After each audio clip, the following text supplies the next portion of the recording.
গোপন খবরের ভিত্তিতে গতকাল একসঙ্গে 7 জন বাংলাদেশি নাগরিক, 4 জন মহিলা এবং 3 জন পুরুষকে আটক করা হয়েছে আগরতলা রেল স্টেশন থেকে। তারা অবৈধ উপায়ে বাংলাদেশ থেকে ভারতে প্রবেশ করে। তারা ভারতের বিভিন্ন জায়গায় যেতে চেয়েছিল ট্রেনে করে। এ নিয়ে আগরতলা জিআরপি থানায় একটি মামলা গ্রহণ করা হয় এবং আগামীকাল তাদের মহামান্য আদালতে প্রেরণ করা হবে। অভিযুক্তদের মধ্যে রয়েছে ব্রাহ্মিম হোসেন, বয়স 24 বছর, তার বাড়ি বাংলাদেশের কালুরিয়া জেলায়। অপরজন রয়েছে সাইফিকুল ইসলাম, বয়স 32 বছর, তার বাড়ি বাংলাদেশের সাতক্ষীরা এলাকায়।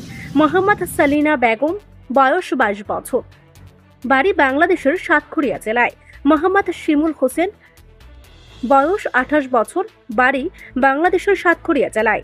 নূর নাহার জুমা, বয়স 23 বছর, তার বাড়ি বাংলাদেশের পাবনা জেলায়।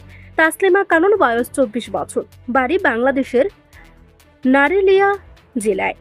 মিনু খাতুন, বাড়ি বাংলাদেশের খুলনা জেলায়। নিজস্ব প্রতিনিধির রিপোর্ট, RTV ত্রিপুরা।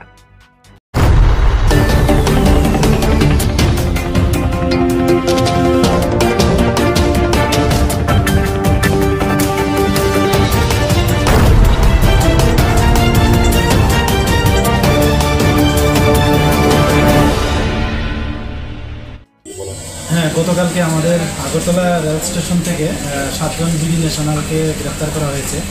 অ্যাকচুয়ালি তারা অবৈধভাবে আমাদের ভারতে প্রবেশ করে, বর্ডার ক্রস করে।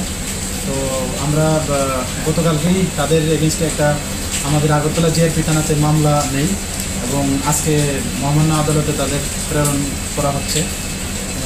তো এর মধ্যে 7 জন বিডি ন্যাশনালের মধ্যে 4 জন মহিলা ছিল আর 3 জন পুরুষ লোক। গত 2 মাসে কতজন বাংলাদেশি আটক হয়েছে?